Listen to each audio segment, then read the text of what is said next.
Mardi 1er juin, c'est l'heure de l'information. Bienvenue et merci d'être des nôtres sur RTI 1. À la une ce soir, cette rencontre du premier responsable de la Banque publique d'investissement BPI France avec le chef du gouvernement ivoirien. Il en ressort un protocole d'accord qui devrait aboutir à l'amélioration du système d'appui aux petites et moyennes entreprises de Côte d'Ivoire. La compagnie ivoirienne d'électricité réajuste les horaires de rationnement. 3 semaines après le démarrage du programme en cours, les créneaux horaires initiaux sont réduits de sorte à permettre moins d'interruptions dans la fourniture de l'électricité. Dans le dossier Ecoplus ce soir, nous verrons comment la présence des douanes ou ralentisseurs peut être un facteur de mise à mal de la compétitivité de la Côte d'Ivoire dans le domaine du transport marchand et surtout comment concilier sécurité routière et rentabilité économique de ce secteur important. Et puis le feu vert de l'OMS au vaccin chinois Sinovac, son efficacité est de 57% pour prévenir les cas de Covid-19 symptomatiques et de 100% pour éviter les cas les plus graves et les hospitalisations sur les populations étudiées. Bonsoir à tous. La Côte d'Ivoire et la Banque publique d'investissement BPI France se sont accordés ce mardi à Abidjan autour d'un protocole pour le développement des PME.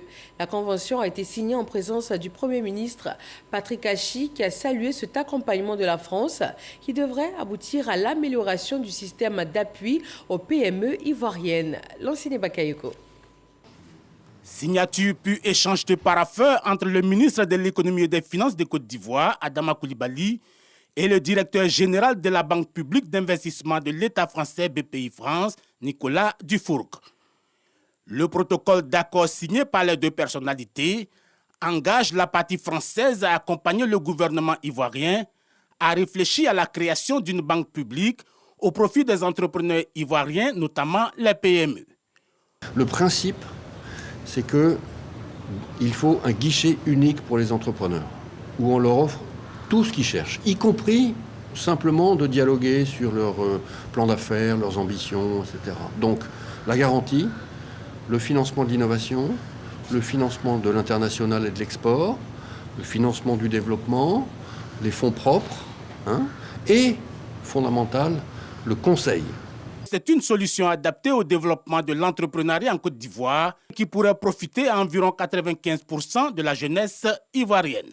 Aujourd'hui, c'est de me féliciter de ce que nous puissions signer ce protocole d'accord qui va voir donc la France, à travers donc BPI France, nous apporter l'assistance et le conseil en vue de voir dans quelle mesure notre système d'appui aux très petites entreprises et aux moyennes entreprises va s'améliorer, doit nous permettre d'optimiser les résultats de ces entreprises-là, d'autant que la Côte d'Ivoire et la France ont la même vision en ce qui concerne la relance de l'économie, qui est le développement du secteur privé et l'appui de l'État au développement du plus grand nombre d'entreprises, qui sont sources de création d'emplois et bien sûr de richesses. Créé en 2012, BPI France est un organisme de financement et de développement des entreprises françaises à l'étranger. Elle est en particulier chargée de soutenir les petites et moyennes entreprises, les entreprises de taille intermédiaire et les entreprises innovantes à s'implanter ou à trouver des marchés à l'extérieur de la France. Le président du Sénat, Ousoukou Adio-Jano, a échangé aujourd'hui avec le directeur exécutif du Fonds mondial pour le développement des villes. Au menu, les actions envisagées par le Fonds mondial pour le développement des villes après le forum du Sénat qui s'est tenu à Yamoussoukro en février 2020. Herman Guivet. Il est le directeur exécutif du Fonds mondial pour le développement des villes. Jean-François Abo, en mission à Abidjan, a été reçu en audience par le président du Sénat ivoirien, Ousoukou Adio-Jano. Une visite du directeur exécutif du FMDV pour présenter au président du Sénat de Côte d'Ivoire les actions engagées par l'institution dans le pays, notamment celles qui répondraient aux recommandations du Forum du Sénat avec les collectivités territoriales, tenues les 17 et 18 février 2020 à la Fondation Félix Houphouët-Boigny pour la recherche de la paix à Yamoussoukro. Nous avons échangé sur la mise en œuvre de cet agenda et de ces recommandations et de la transformation de ces recommandations en un programme national envers les collectivités locales ivoiriennes. Et ce que je soulignais au président du Sénat, c'est que cet agenda-là est également aligné avec les agendas mondiaux, notamment des Nations Unies, et que cet alignement à la fois international et national avec les besoins des autorités nationales et locales, c'est quelque chose d'assez unique et sur lequel la Côte d'Ivoire pourrait inspirer d'autres États africains à le développer également. Toutes ces activités-là vont bénéficier à court, moyen et long terme aux collectivités locales. En quoi consistera l'action du Sénat pour ce qui concerne la mise en œuvre de ces recommandations? Monsieur Jean-François Abo donc est venu rencontrer Monsieur le Président du Sénat pour voir dans quelle mesure le Sénat pourrait donc convenir d'un programme en matière d'investissement et de développement des villes. Il est question de voir dans quelle mesure ces recommandations puissent être opérationnalisées. Mais il n'appartient pas au Sénat d'aller sur le terrain pour l'opérationnalisation. C'est de voir au niveau législatif ce qui peut être fait pour accompagner le processus de la décentralisation. Jean-François Abo s'est dit satisfait de cette rencontre avec le président du Sénat ivoirien, Ahoussou Kouadio-Jano. Ce programme permettra de structurer dans le long terme l'appui du Fonds mondial pour le développement des villes auprès des collectivités locales. La grande chancelière Henriette Dagri-Diabaté a rencontré aujourd'hui le ministre de la Réconciliation nationale.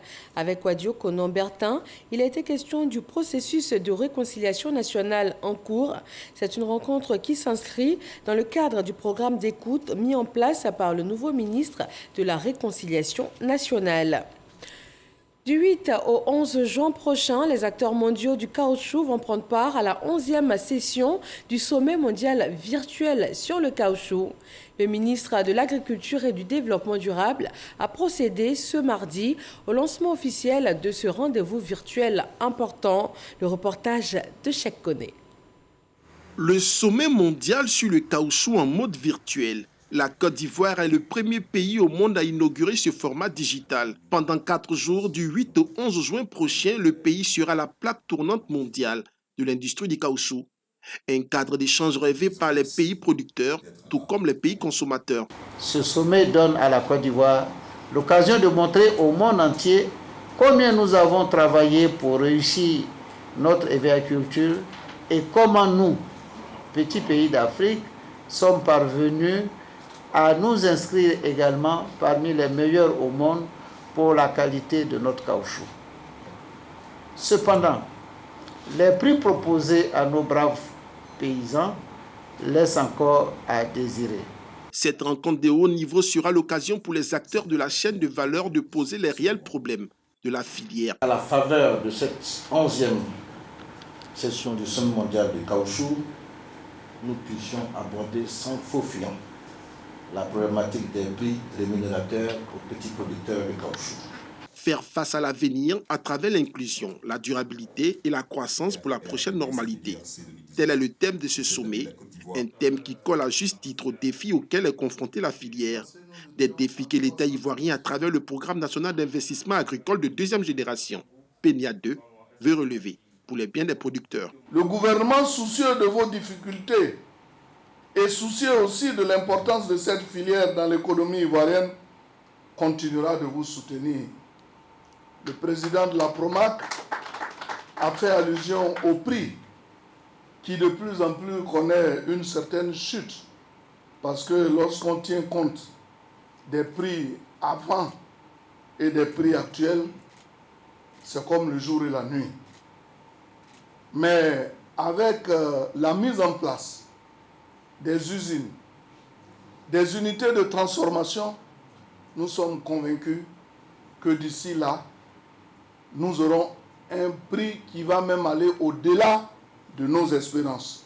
C'est à la faveur de la 52e Assemblée des Nations du groupe d'études internationales sur le caoutchouc, qui s'est réunie à Singapour en mars 2019, que les 36 États membres de l'organisation ont porté leur choix sur la Côte d'Ivoire pour l'organisation du 11e sommet mondial du caoutchouc.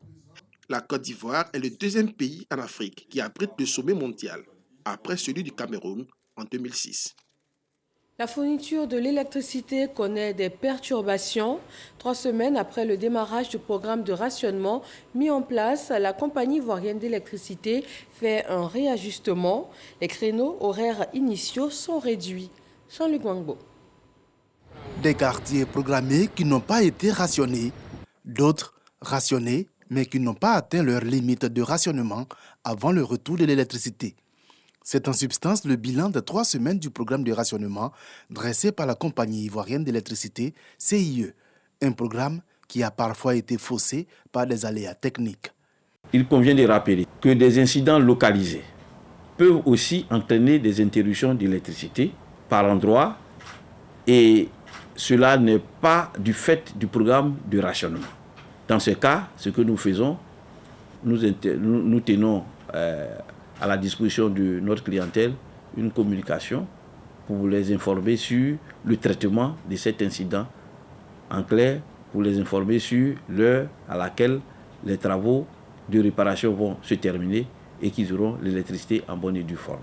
Des aléas qui amènent la compagnie à réajuster le programme de rationnement, notamment à l'endroit des industriels. Nous sommes quotidiennement en contact avec ces industriels pour essayer de réduire l'impact dans la mesure du possible des programmes de rationnement sur leur activité. Alors, pour ces industriels, nous avons établi un premier programme, mais ce premier programme a subi de nombreuses adaptations avec les organisations des industriels elles-mêmes au sein d'un comité de veille qui a été mis en place par le gouvernement. Globalement, sur les 3 premières semaines, le programme de rationnement aurait effectivement touché environ 10% des clients de la compagnie ivoirienne d'électricité. La Côte d'Ivoire possède le réseau routier le plus diversifié et le plus dense de toute l'Afrique de l'Ouest. Un avantage qui a permis le développement du transport marchand avec 7 à 12% du PIB sur la période 2012-2019. Mais ce secteur se retrouve aujourd'hui menacé par l'avènement des dodanes ou ralentisseurs survenus du fait de nombreux accidents mortels sur les routes. Comment ces dodanes impactent-ils le transport marchand et comment concilier sécurité routière et rentabilité économique de ce secteur important? Noël Niagno nous propose des réponses dans le dossier EcoPlus de ce 1er juin.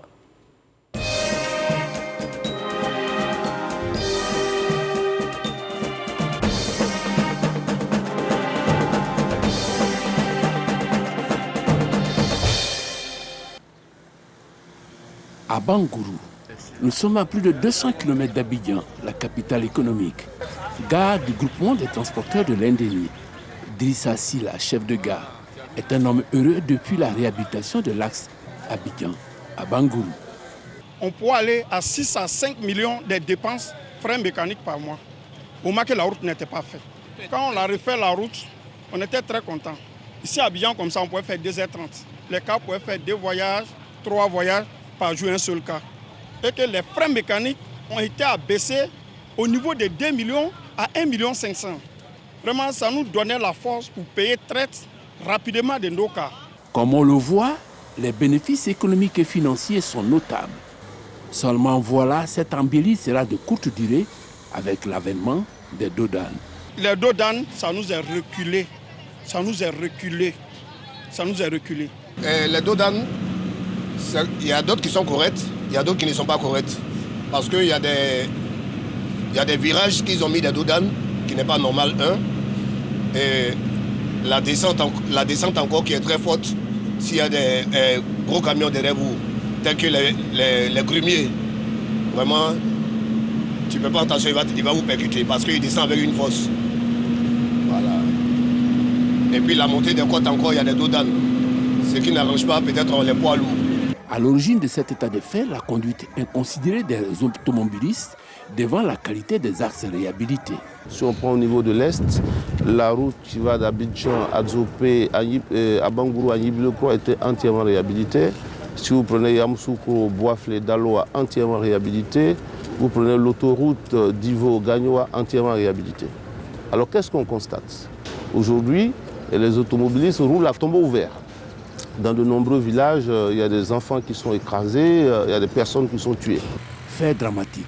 Et Here Mankono, dans l'entente du bonheur en langue malinké, des enfants sont fauchés le 31 décembre 2020.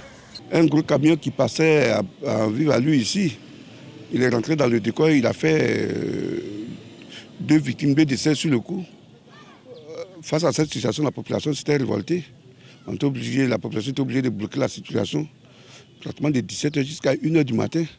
Les exemples de cette nature sont légion. De 2013 à 2018, on a observé un accroissement de 21% d'accidents, le nombre d'accidents. On a observé un accroissement de 37% du nombre de blessés.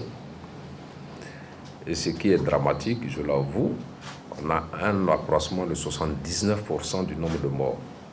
Contraints, les pouvoirs publics, malgré les mesures prises, ont cédé aux pressions des populations riveraines. Ainsi, Ndoussi Gagnoa, 170 km, plus d'une centaine de dodanes avec une crête à Here-Mankono. 14 ralentisseurs pour 2,5 km. Les véhicules traversaient le village à une vitesse supérieure à 100 km/h.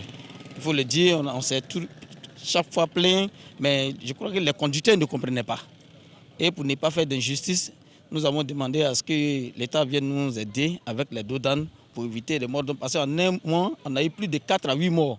À Bangourou, Abidjan, plus de 180. Ici, Abidjan fait 180 dodanes de 100 km. Il y a des villages où on doit mettre 3 dodanes. Il y a 15 dodanes. Il y a des villages où on doit mettre 3 dodanes. Il y a 20 dodanes.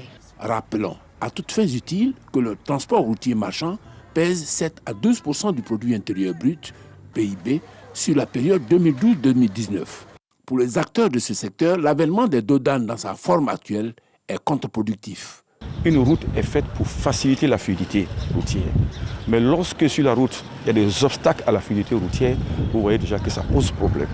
C'est pour cela que nous retenons dans la forme que l'autorité est en train de chercher à réduire la vitesse, à éduquer de plus en plus les conducteurs. Mais nous pensons aussi que ériger des obstacles sur la route n'est pas tout à fait la solution. Que faire? Pour les populations riveraines des voies, les dodanes sont la panacée. Depuis que moi je suis arrivé, on a eu 4 accidents. Et dans les 4 accidents, il y a eu 2 morts. Depuis que j'ai fait les dodanes, il n'y a plus d'accidents. Pour la réhabilitation des voies, nous remercions le gouvernement pour avoir fait un travail. Quant à l'avènement des dodanes, c'est encore un plus parce que grâce aujourd'hui aux dodanes, les vitesses à l'entrée des villages sont réduites. Elles sont soutenues par des praticiens avec force argument. Si je dois faire une comparaison entre la présence de dodanes et l'absence de dodanes, je pense que la présence de dodanes sur le plan médical est beaucoup favorable. Autre soutien de taille, le ministre de tutelle des routes. Entre privilégier la sécurité des Ivoiriens et obliger les automobilistes à ralentir, nous préférons obliger les automobilistes à ralentir avec des dodanes plutôt qu'il y ait continuellement des morts. Sécurité routière et rentabilité économique du secteur du transport marchand. Voilà l'équation à résoudre sans passion et avec objectivité. Dans cette optique, une piste est à explorer. Légiférer sur la question des ralentisseurs sur nos routes afin d'asseoir une réglementation en la matière à l'effet de réconcilier rentabilité économique et sécurité des populations. Parce que, dit-on, il n'y a de richesse que d'hommes. L'impact des dodanes sur le transport marchand en Côte d'Ivoire, un dossier EcoPlus signé Noël Gnagno. À Anzi-Siessou, dans le département de Dimbokro, les populations ont célébré le raccordement au réseau électrique national et aussi le foyer polyvalent construit pour leurs activités. Et voilà l'ouverture d'une nouvelle ère, notamment pour leurs activités génératrices de revenus. Léon Brou. Effervescence à Anzi-Siessou, localité de plus de 1000 âmes à 20 km de Dimbokro et à moins d'un autre de Nofou, son chef-lieu de sous-préfecture, dont elle est devenue un quartier. À l'origine, l'inauguration du foyer polyvalent et la mise sous tension électrique de ce village. Quelle grande joie! En effet, le jour de la mise sous tension électrique, tous les animaux de ce village ont brouté jusqu'au petit matin, se croyant en pleine journée. Merci, Monsieur le Président. c'est que Nzisiessou doit son électrification au président Alassane Ouattara puisqu'elle intervient dans le cadre de son programme en faveur des villages de plus de 500 habitants et met fin à 15 années de démarches administratives, faisant suite au défunt projet phare auquel ont souscrit les villageois par le paiement de la caution exigée. Le foyer polyvalent, lui, est réalisé par un cadre après que les populations qui l'ont entamé ont abandonné sa construction faute de financement. En les inaugurant, le ministre de la Promotion du sport et du développement de l'économie sportive dit la vocation de ces deux infrastructures à booster le développement. Un foyer polyvalent, c'est le lieu où l'on apporte à la fois la connaissance, l'éducation, et c'est le lieu où on apporte aussi la réjouissance et où on fixe les jeunes dans les territoires. À partir du mois de juillet, nous allons donc revivre pleinement l'intensité de la lumière pour les activités génératrices de revenus, pour les femmes, pour les jeunes, et surtout les activités de renforcement de la cohésion sociale.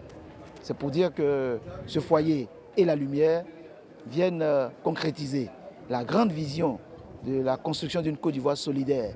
Reste pour Nzisiessou et Nofou, sa sous-préfecture, une cantine scolaire, un hommage aux pionniers du développement et le bitumage de la route Nofou d'Imbokro. À ces projets s'associe le ministre de la Promotion du sport et du développement de l'économie sportive. Dans l'actualité sanitaire, voyons maintenant le point Covid de ce 1er juin en Côte d'Ivoire.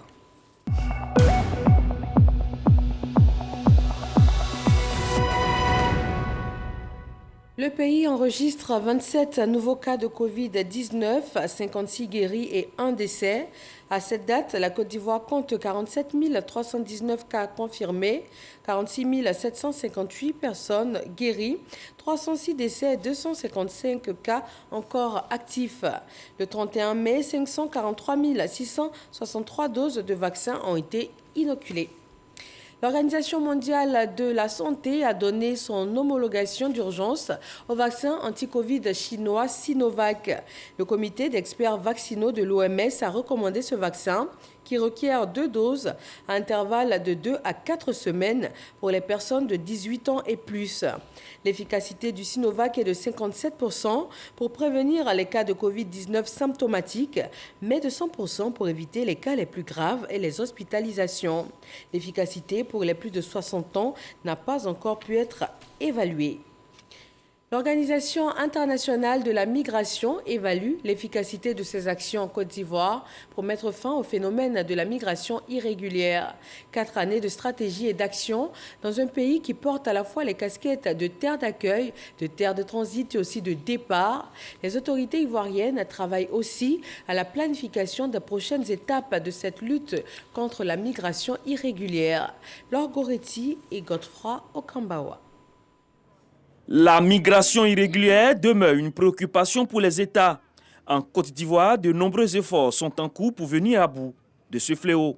La gestion des flux migratoires représente un défi pour l'ensemble des pays du monde. Les abus perpétrés contre les migrants ont augmenté, avec notamment une augmentation du trafic illicite des êtres humains qui accroît la vulnérabilité des migrants. Lorsqu'on commençait les campagnes de sensibilisation sur la question de la migration irrégulière, nous avions voulu faire une base de données des organisations non gouvernementales qui travaillaient dans le domaine de la migration.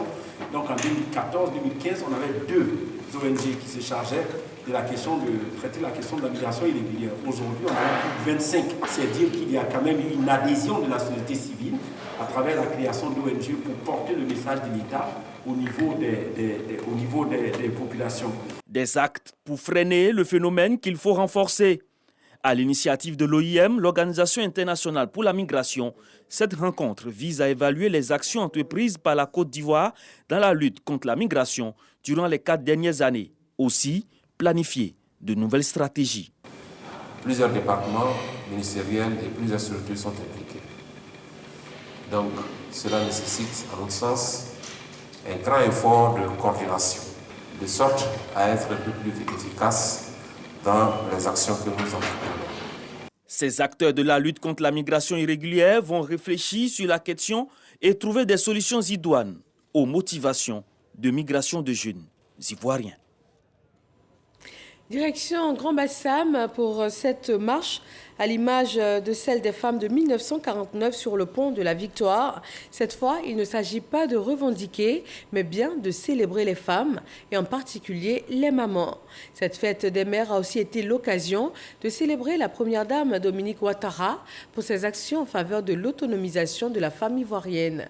Mamadou Kouassi.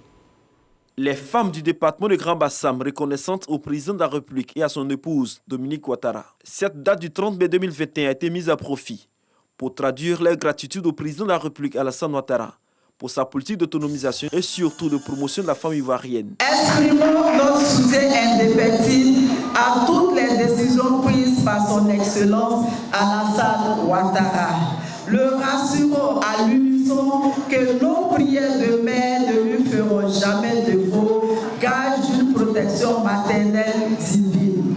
Cette journée de reconnaissance des femmes du département de Grand Bassam au couple présidentiel, doublée de la célébration de la fête des mères, a été l'occasion pour la ministre Nassine Touré de rassurer les femmes quant à la poursuite des efforts du gouvernement pour le bien-être de la femme et au-delà de toute la famille. Nous sommes conscients qu'au-delà de cette fête, vous avez besoin de moyens pour l'amélioration des conditions de vos vies. Mon département ministériel, qui est aussi et surtout le vôtre, mettra donc tout en œuvre pour construire avec vous cette grande Côte d'Ivoire de paix, d'amour, de cohésion et de pardon. Au cours de cette journée de reconnaissance au couple présidentiel, des milliers de cadeaux ont été remis aux femmes pour célébrer la fête des mères. Et pour marquer cette fête des mères, doublée de la journée de reconnaissance au président de la République, Alassane Ouattara, les femmes de Grand Bassam, avec à leur côté la ministre Nassine Touré, ont procédé à une procession jusqu'au pont de la Victoire, un hommage à leurs mères qui ont marché en ces lieux en décembre 1949. En sport football, ce 1er juin, l'initiative Balater a été lancée. Didier Drogba, Sori Diabaté et Idriss Yassine Diallo, potentiels candidats à la présidence de la Fédération ivoirienne de football, ont choisi de mettre en avant l'intérêt du football ivoirien. Patrick Dadier. Qui aurait, il y a encore quelque temps, imaginé ces trois personnalités assises, l'une près de l'autre, ou les pieds posés sur le ballon? Elles ont décidé de mettre Balater, épousant ainsi le concept citoyen Balater pour le bonheur du football ivoirien, initié par Blandine Anne-Marie Nguessan, présidente de l'Union nationale de la presse sportive de Côte d'Ivoire, et Frédéric Kwame Konan, directeur de communication du comité de normalisation FIF, Didier Drogba, Sori Diabaté et Yassine Idriss Diallo, candidats à la présidence de la Fédération ivoirienne de football, parlent désormais un même langage et chacun se dit prêt pour l'intérêt général du football ivoirien. Nous devons nous retrouver partout où il y a la paix, où il y a le rassemblement. Où l'on parle de construire le football et on parle de l'avenir de notre football. Elle a été acteur depuis 18 ans à la Fédération. Toute initiative qui se rapporte au football et au rassemblement de frères en Côte d'Ivoire doit m'interpeller. Nous sommes en course pour l'élection de la Fédération ivoirienne de football. Pour qui et pourquoi? Pas pour nous, pas pour nos personnes, mais pour vous, les joueurs, pour cette jeunesse qui rêve de vous ressembler. Je veux dire que si parce que ces personnes ont des ambitions, ou que moi j'ai des ambitions, on doit devenir des ennemis, c'est que nous n'avons rien compris. Absolument rien. J'ai toujours dit que quel que soit ce qui va se passer, il faut considérer cette élection comme un match de football. Pour les initiateurs de cette rencontre importante, non seulement le ballon doit rouler sainement, mais chaque acteur doit jouer pleinement sa partition pour la consolidation de la paix. Plus jamais le foot ne doit être l'objet de batailles fratricides. C'est pourquoi nous avons décidé de lancer le concept Balater pour un football qui gagne. Cela vous permettre à tous de parler de toutes les questions liées au football dans le calme, le respect et la confiance mutuelle. La tutelle représenté par le directeur de cabinet François Alayao et le comité de normalisation Padam Akabile, ont salué l'initiative avant de demander à toutes les parties de désarmer à la fois les cœurs et les plumes. Pour rappel, les élections à la présidence de la Fédération ivoirienne de football se tiendront en novembre 2021. Une page sombre dans ce journal, les obsèques de Doucouré Amadou, ex-journaliste à la RTI et chef du département de l'information à la direction de la première chaîne. Il s'en est allé le vendredi 27 mai dernier des suites d'une longue maladie à l'âge de 62 ans. Doucouré Amadou, rentré à la Maison Bleue le 12 décembre 1985, a servi à divers échelons de la radiodiffusion-télévision ivoirienne jusqu'à son départ en mars 2012. Il aura marqué les téléspectateurs par sa présentation sobre et efficace du journal télévisé. La prière mortuaire a eu lieu aujourd'hui à la mosquée des Deux Plateaux à Gien, suivie de la mise en terre au cimetière de Williamsville. C'est tout pour ce soir. Retrouvez dans quelques instants le débat politique sur le plateau. Christelle Meledj en compagnie de Bamba Siandou du Conseil national des droits de l'homme, Alafé Wakili, journaliste, Félix Boni, journaliste et Isiaka Diaby, président des victimes de la crise. Le sujet, la réconciliation nationale en Côte d'Ivoire et les victimes. Agréable fin de soirée à tous.